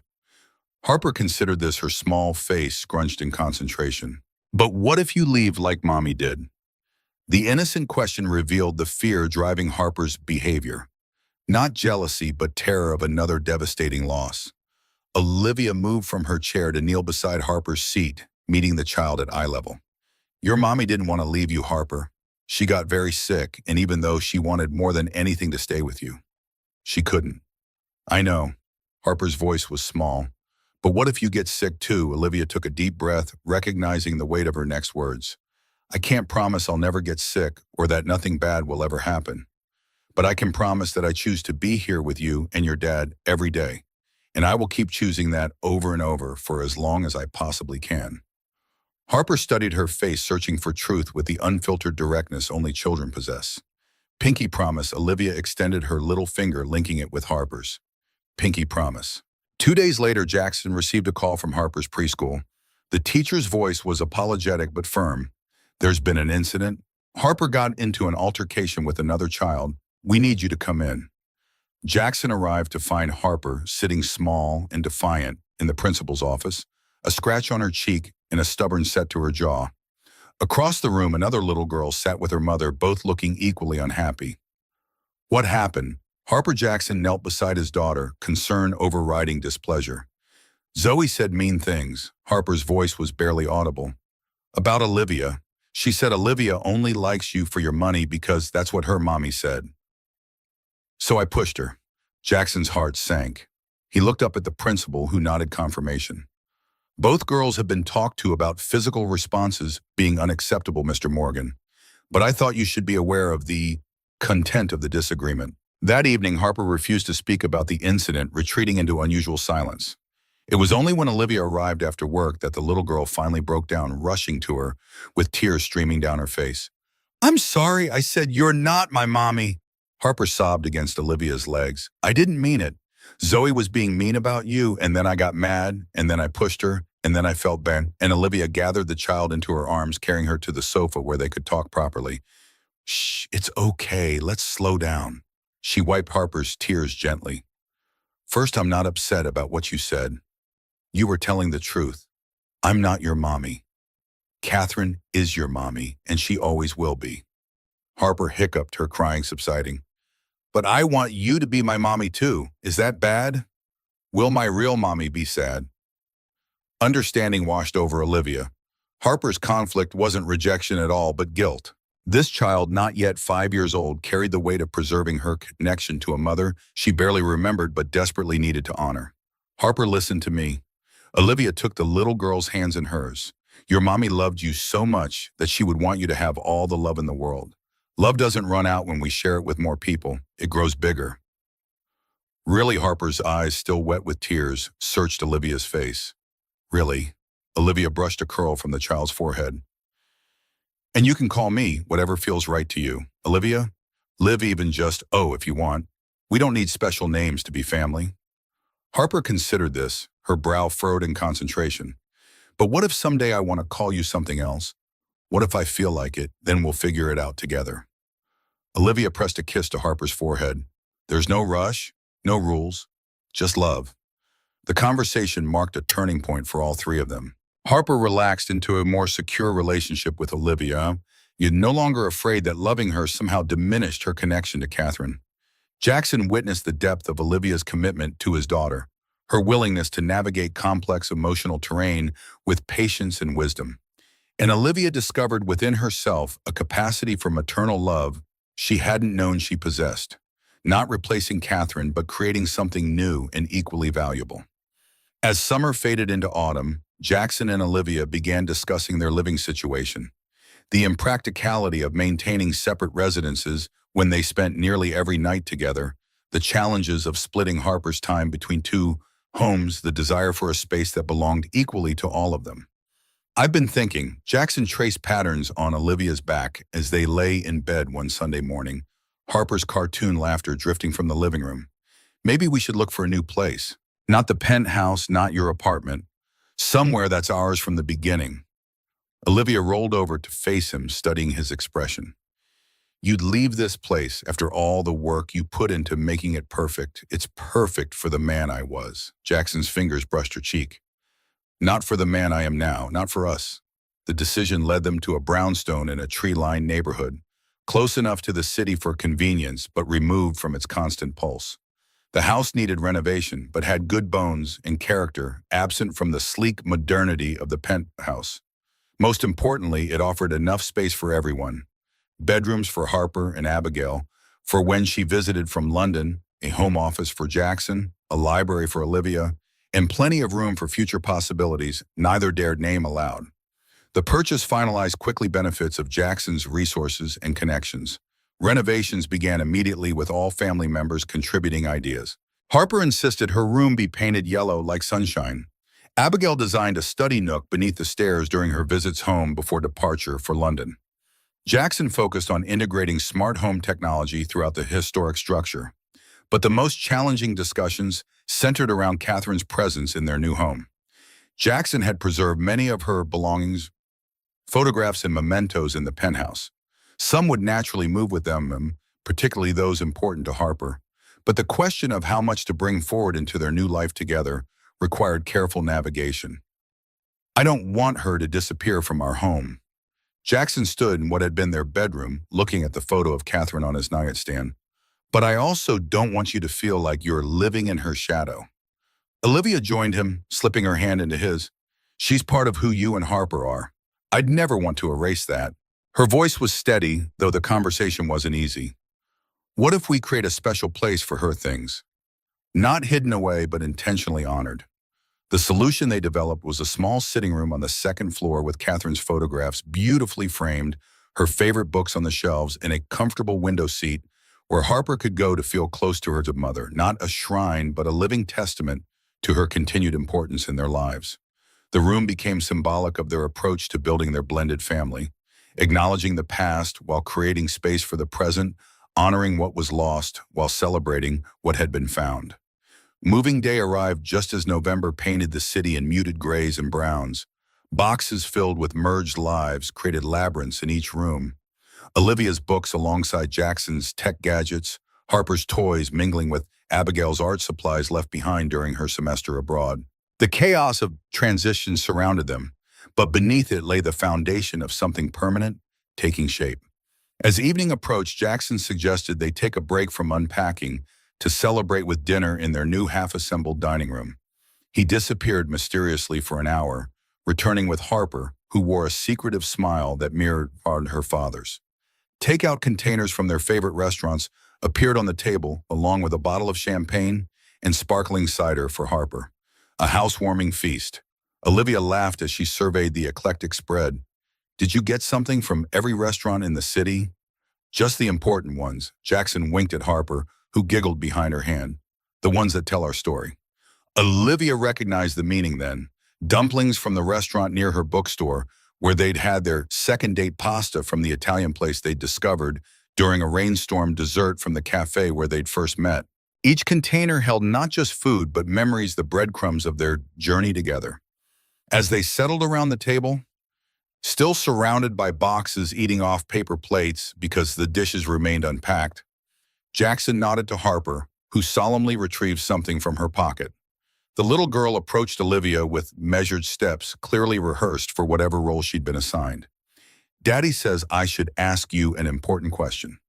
Harper's serious expression nearly made Olivia laugh, but she maintained her composure, recognizing the moment's significance to the child. What question is that, sweetheart? Olivia set down her fork, giving Harper her full attention. Harper held out her small fist, then opened it to reveal a ring. Platinum band, single emerald-cut diamond, elegant in its simplicity. Do you want to be in our family forever and ever? The room went silent. Olivia's eyes moved from the ring to Harper's earnest face, then to Jackson, who had left his chair to kneel beside his daughter. The tableau they created, father and daughter united in this question, squeezed her heart almost painfully. I'm not asking you to be what we've lost. Jackson's voice was steady but thick with emotion. I'm asking you to be what we've found, what we've built together, a family that chose each other. Olivia reached out her fingers, trembling slightly as they brushed first Harper's cheek, then Jackson's. The past year flashed through her mind. The cafe, the rainbow dinosaur, the truth revealed in the bookstore, the accident at the lake, the garden party, all of it leading to this moment, this choice. Yes. The word escaped on a breath, followed by stronger conviction. Yes, I want to be in your family forever and ever. Harper launched herself into Olivia's arms with a squeal of delight. Jackson rose to embrace them both, the ring momentarily forgotten in the tangle of arms and laughter and tears.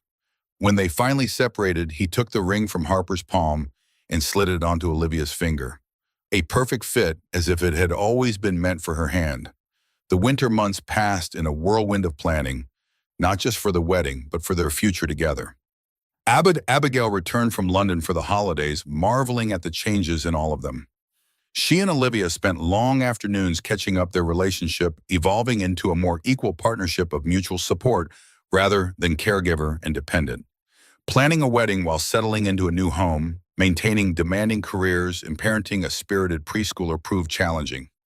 Olivia and Jackson opted for simplicity, a spring ceremony in the garden of the Morgan family estate with only family and closest friends in attendance. No media, no spectacle, Just an honest exchange of promises between two people who had already weathered enough storms to know the value of their commitment. The wedding day dawned clear and bright, cherry blossom dotting the trees in the Morgan estate garden with delicate pink. Olivia stood in Catherine's former dressing room. Eleanor had insisted calling it a continuation rather than a replacement, another woman bringing love into the family legacy. Abigail helped arrange Olivia's hair, weaving small white flowers among the loose curls. "I never thought we'd be here." Abigail's voice was soft with wonder as she secured another bloom. "I spent so many years just hoping you'd have a life beyond taking care of me. And now look at you. Foundation director, soon-to-be wife, bonus mom to the cutest kid ever." Olivia caught her sister's reflection in the mirror, saw the health glowing in her cheeks, the brightness in her eyes. We both got second chances we didn't expect.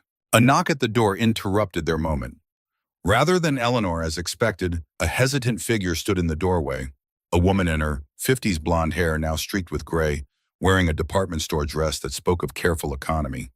Mom Olivia's voice emerged as barely more than a whisper, her body frozen in shock. Diane Bennett stepped into the room, her hands clasped tightly together. "Hello, Olivia. You look beautiful."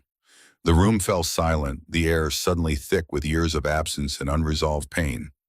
Abigail moved protectively closer to her sister, her expression guarded. "How did you find us?" Olivia finally managed her wedding day joy replaced by a cold nod of confusion and anger. "I saw the article." Diane's voice wavered slightly. "About you and Jackson Morgan. I contacted his office. His mother called me back." "Eleanor." Olivia closed her eyes briefly. Of course, Eleanor would have taken it upon herself to locate her mother, thinking it a wedding gift, rather than a disruption. "I can go." Diane sensed the tension, took a step backward. "I just wanted to see you, both of you." She glanced at Abigail, who had yet to speak. "To say I'm sorry, and that I'm proud of what you've become." The words Olivia had once longed to hear now rang hollow on her wedding day. This woman who had abandoned her daughters when they needed her most now wanted to claim pride in their accomplishments, to insert herself into a day of joy she had done nothing to help create.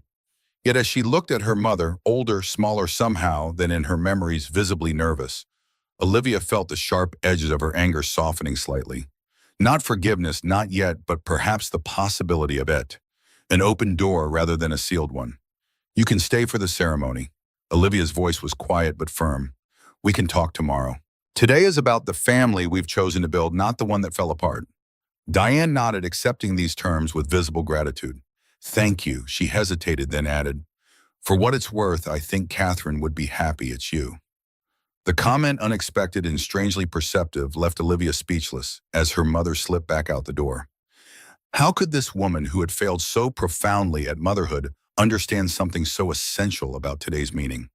A soft knock announced Eleanor Morgan, elegant in pale blue, her silver hair swept into a sophisticated updo. She carried a small velvet box, her expression turning concerned as she noted Olivia's shaken appearance. "Is everything all right?" "You found my mother. It wasn't a question." Eleanor's chin lifted slightly, unapologetic. "Family matters, even the broken pieces, especially those." She placed the velvet box on the vanity. "Catherine wore these on our wedding day, and I wore them when I married David." She opened it to reveal pearl earrings, simple but luminous. "We'd be honored if you'd continue the tradition." The juxtaposition was jarring. Her estranged mother appearing minutes before this gesture of inclusion from her soon-to-be mother-in-law. Olivia's fingers trembled slightly as she removed her simple studs and replaced them with the pearls. "They're beautiful, thank you." Eleanor squeezed her shoulder gently. "Family isn't just what we're born into. It's what we build together, stitch by stitch, even when some stitches come undone." The ceremony unfolded beneath a white trellis covered in climbing roses. Jackson waited at the altar, his expression transforming as Olivia appeared at the end of the petal-strewn path. Harper preceded her, taking her dual role with solemn importance, scattering rose petals with one hand while carefully balancing the ring pillow with the other. From the corner of her eye, Olivia could see her mother seated in the last row, a quiet observer to the family her daughters had found without her. The sight might once have filled her with bitterness, but today it felt like closing a circle, acknowledging what was lost while celebrating what had been gained. As Olivia reached Jackson, Harper positioned herself between them, creating a triangle that symbolized what this union truly celebrated. Not just two people joining their lives, but a family cementing bonds already formed through choice and love. The vows they exchanged were simple but profound, acknowledging the unexpected journey that had brought them together and the future they were choosing to build. When the time came for rings, Harper presented them with a flourish that made the small gathering laugh tenderly. Jackson slid the wedding band onto Olivia's finger, joining the engagement ring that already rested there. With this ring, I promise to love you not just in the easy moments, but in the challenging ones. To build a life with you that honors both where we've been and where we're going. To remember always that love begins with seeing each other truly. Olivia's hands trembled slightly as she placed the matching band on Jackson's finger. With this ring, I promise to walk beside you through whatever comes, to help create a home where all of us can flourish, to remember that doors opened freely create stronger bonds than walls ever could. When the minister pronounced them husband and wife, Jackson leaned down to lift Harper between them before kissing his bride, making the child an integral part of even this most traditional moment. The guests applauded, Abigail wiped away tears, and the new Morgan family stood united beneath the spring sky, surrounded by those who had witnessed their unlikely journey from a rainy day cafe to this garden celebration. The reception that followed maintained the intimate feeling of the ceremony. Tables set beneath flowering trees, string lights waiting to illuminate the evening music playing softly from hidden speakers. Jackson and Olivia moved among their guests hand in hand, accepting congratulations and sharing the joy that radiated between them. Eventually, Olivia found herself face to face with her mother, who had remained at a respectful distance throughout the reception. The moment she had been both dreading and anticipating had arrived. "Thank you for letting me be here." Diane spoke first, her hands fidgeting with her purse strap. "You've built a beautiful life." Olivia studied the woman who had given her life, but not stayed to nurture it. The anger she'd carried for so long had transformed into something more complex. Not forgiveness exactly, but perhaps understanding. "We all make choices, Mom. Some we can't take back, I know." Diane's eyes filled with tears. "I don't expect to be a part of your life again. I just wanted you to know that not a day has passed that I haven't regretted leaving you girls." Olivia considered this, the weight of years between them, the separate paths their lives had taken. "We're not who we were then, any of us." She glanced across the garden to where Harper was twirling in her flower girl dress, carefree and secure in the knowledge she was loved. "If you want to know the women Abigail and I have become, we can try. Slowly, no promises." It was neither absolution nor rejection, but the opening of a door, left ajar, not flung wide, with the understanding that trust once broken must be carefully rebuilt. As evening settled over the garden, the string lights twinkled like earthbound stars. Jackson found Olivia sitting at a quiet table watching Harper dance with Abigail, the little girl standing on her aunt's feet as they swayed to the music. Happy Jackson slid into the chair beside her, his hand finding hers automatically. Olivia's eyes moved from the dancing pair to her husband's face, taking in the sight of him in the gentle light. The man who had hidden behind hoodies and half-truths, who had eventually shown her every facet of himself, who had become her partner in ways neither could have imagined on that rainy afternoon a year and a half ago. Beyond happy. Her fingers tightened around his. "I feel like we've built something real. Something lasting." "We have." Jackson lifted her hand to his lips, kissing her knuckles just above the wedding band. "And we're just getting started." Months passed, seasons changed, and their lives settled into new rhythms.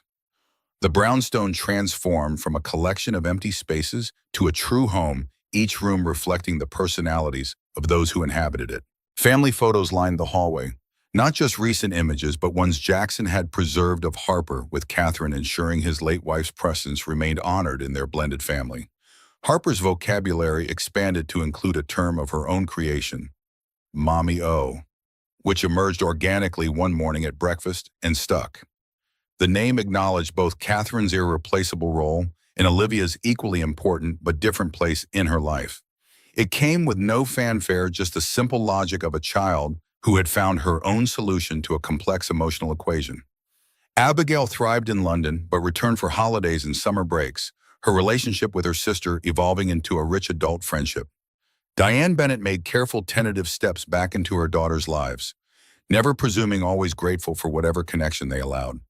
The morning sun streamed through the windows of their bedroom, bathing everything in golden light. Olivia woke slowly, consciousness returning in peaceful waves. Jackson's side of the bed was empty, but sounds of life drifted from elsewhere in the house. Harper's muffled giggles, the clatter of pans in the kitchen, music playing softly. Wrapping herself in a robe, she padded barefoot down the hallway, following the sounds of her family.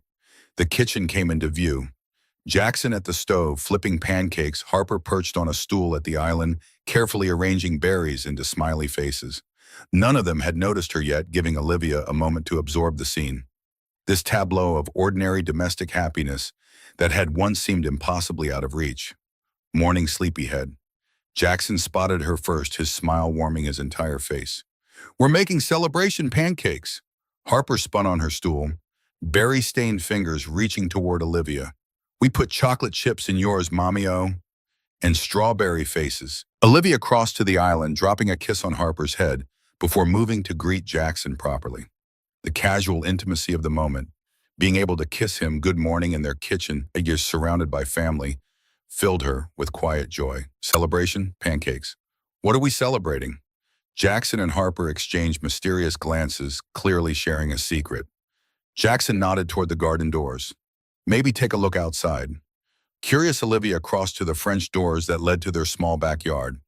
The space had been one of the brownstone's selling points. Rare to find outdoor space in the city, especially one with established trees and flowering shrubs. But what greeted her now was something new. A white wooden structure nestled beneath the largest oak tree, its design reminiscent of a miniature library with glass-paned doors and small windows. "What is this?" She stepped outside, drawn toward the curious addition that hadn't been there the day before. Jackson followed, carrying a small key on a ribbon. "Your writing studio." He placed the key in her palm, curling her fingers around it. "You mentioned once that you used to write before everything with Abigail, that you dreamed of being an author someday." The memory surfaced hazily. A late-night conversation months ago, a passing comment she'd hardly remembered making. But Jackson had not only remembered. He'd created this space where that long-abandoned dream might take root again. With trembling fingers, Olivia unlocked the door and stepped inside. The interior was perfect. A desk positioned to catch the morning light, bookshelves lining one wall, a comfortable reading chair in the corner. A laptop sat on the desk, a red ribbon tied around it. "We know you've been thinking about going back to school." Jackson stood in the doorway, Harper peering around his legs curiously. "But Abigail mentioned that, before all that, you used to write stories. That maybe part of you still wants to." Olivia ran her fingers along the desk's smooth surface, emotion tightening her throat. "I haven't written anything in years. I'm not sure I even remember how." Harper squeezed past her father to stand beside Olivia. "You can practice. That's what you tell me when I'm learning something hard. Out of the mouths of babes. Wisdom so simple, it cuts straight to the heart." Olivia knelt to Harper's level, overwhelmed by the child's unfailing ability to distill complex emotions to their essence. "You're right. Practice is exactly what I need." They returned to the kitchen, where pancakes waited on warming plates and orange juice caught the morning sunlight like liquid gold. As they settled around the table, conversation flowed naturally, plans for the day mixing with reflections on the future, laughter punctuating each exchange. In a moment of quiet, Harper looked up from her syrup-drenched pancakes, her expression suddenly serious. "Are we a forever family now?" "Since you got married," Jackson's eyes met Olivia's across the table, silently sharing the weight of this question. "Yes, Harper, we're a forever family, even when we fight or get mad." The child persisted, seeking reassurance beyond simple platitudes. Olivia reached across to gently wipe a smudge of syrup from Harper's chin. "Especially then. Families don't stop being families just because things get hard sometimes. That's actually when being a family matters most." Satisfied, Harper returned to her breakfast, the existential question answered as easily as a query about the weather. But for the adults at the table, the exchange highlighted the journey they traveled.